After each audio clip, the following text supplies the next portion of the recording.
Hello again from Optics Straight. Here we are again with another episode of Optics Straight Debates. Today we'll be with you, Andras. Theodore.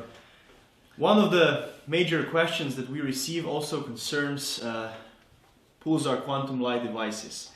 Now, Pulsar makes thermal optics, and they're becoming really recently popular in the recent years. And one of their most affordable monoculars as regards thermal vision is quantum light. Now here we have the quantum light device in the older version, and here we have power sources that are currently available. Theodore, why are there so many options when it comes to power sources for quantum light? Well, first of all is when people get to used to the idea of using the thermal optics while hunting, they usually use it really a lot, because I would say a completely new world opens up when you try the thermal optics and you're able to see animals in low light or even complete darkness on really great distances. But on the other hand, the downside of all thermal devices is that their power consumption is quite, I would say, noticeable. The batteries ran out quite fast. And with the older quantum devices, which were really extremely popular, and now with the new quantum lights, which are also extremely popular, you get with them only 2 trays for 4 pieces of AA battery. And a lot of users notice that this solution is not sufficient many times, because it's hard to be always completely sure if your batteries are filled or not, or if you bought them recently, or are you using them already on the 3rd or 4th or 5th hunt, and so on. So usually people just, I would say, they get bored, or it's not the best idea to always go and buy a fresh pack of batteries for each hunt. So this is the reason why Pulsar provides also other options. First of all, to extend the time at which you can use the device, because these batteries, they last for about 3 hours, 4 hours, something like that, and then you need a fresh pack of them. With other solutions you can use them more longer, a prolonged period of time.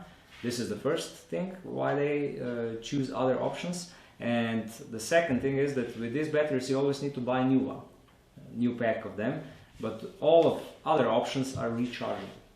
So first idea is to prolong the time at which you can use the device, so that instead of 3 hours or 2 hours of continuous use, you get a lot more, even up to 20 with the biggest IPS 5 battery pack.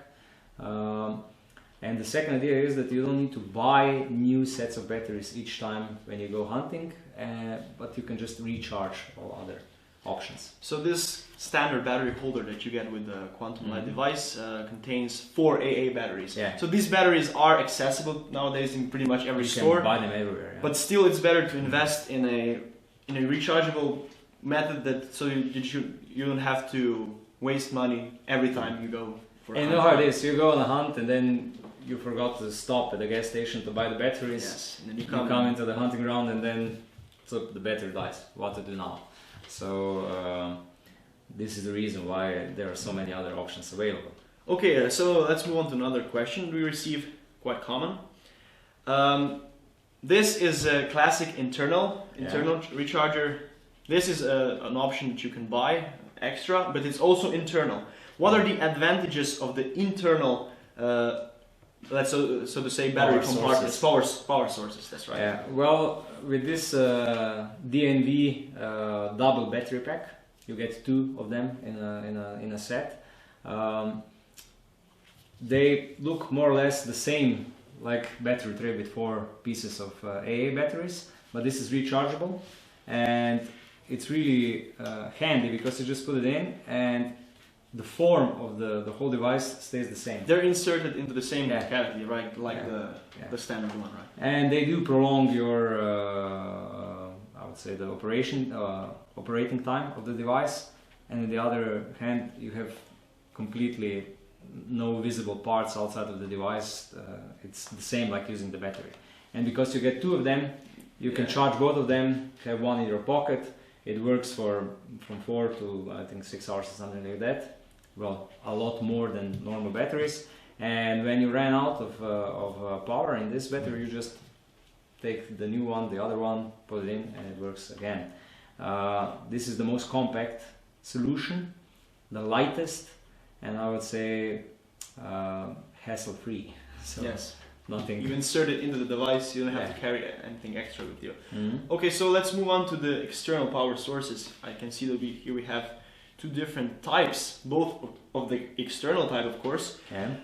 What I want to know, are there any advantages of the external type? I know it doesn't go into the same cavity, so you have to carry it around, but Sure. Are there any advantages nevertheless? They're much bigger, so you even prolong the time of use. And I would say most of the people which have this external power sources like this IPS3 and IPS5, you really get a really long operating time.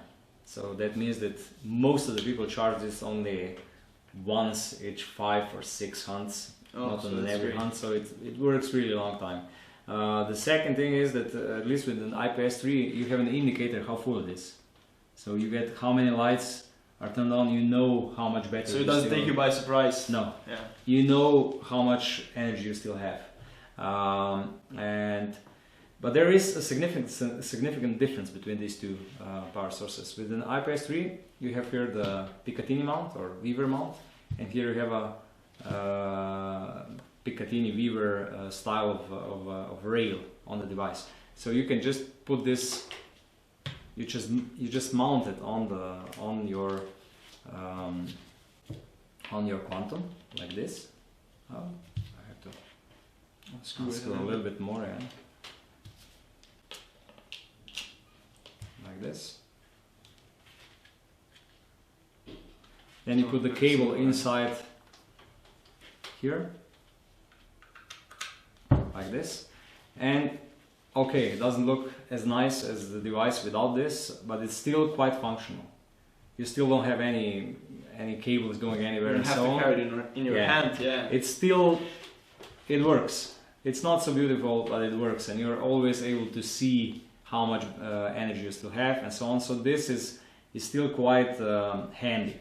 On the other hand, with an IPS5, this one is much heavier. You're not able to put it on the device.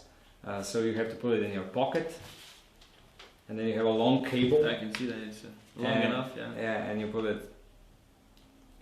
it in here in the power socket, and then you're using it like this. You have this in your clothes, and you're using it like this. It's not that handy. And on the other hand, you get 20 hours of operation time. Well, ideally, maybe a little bit less, but still really, really long operation time. So it has its advantages and it has its disadvantages. It depends on the way you use the devices. For someone who is using it continuously for 10 hours, this solution will be the best, or this one. For someone who is just turning on the device to have a peek if something came out or something like that, and then turning it off again, this DNV battery packs will work more than well. I see. So let's say that you are scheduled for a hunt in the evening, and you suddenly forget that you forgot to charge the IPS pack. Yeah. What is the charge time? Really a long time. I think this one has 4 hours and this one like 6 or something like that. Something like that. Yeah. So, and even those have 3 hours or 4 hours. So all of these batteries are nickel type. They are not lithium polymer. So they are, I would say, a little bit older in battery generations if we look from this way, but and because of that they have a little bit longer charging times. So yes. You get back to the buying. Yeah. This in case this happens, you can buy the if you have only half an hour of spare time, you will not be able to charge all of this. They need a long time to charge, but on the other hand, they also power all these devices for also a long time, I would say, for a more than sufficient operating time. This leads us to the final question, which regards the price of the products. Well, they're really, really affordable. If you look at the price of the devices and how much they increase the usability of the devices. The prices are really, really affordable. I would say this pack with two different, with two of the same type, DNV double pack costs around 80 euros. IPS3i costs around 90 euros, and this one IPS5 costs around 115 euros or something like that. That's so really affordable. It's affordable, and it's a really, really smart choice to buy it. It's, if you have the Quantum device, buy any of the external or internal power sources, because it really increases usability. I also have to mention that all these power sources also work with other Pulsar devices. Let's say with DFA 75, all of this works the same, and we could go on with all except the latest generation, which have the B pack. The B pack is even better. I also have to mention what you get with these devices. With an IPS3 and IPS5, you get a normal wall charger, then you get a socket for your car lighter. Very useful. Yeah, and with this DNV double pack, you get again a normal charger for domestic charging. I think we mainly covered the field things, of power sources for Quantum Lite. If you found the video useful, please subscribe to our YouTube channel. And if you have any more questions that we can answer, leave a comment in the comment section below or send us an email. And thank you very much for watching. Bye. Bye.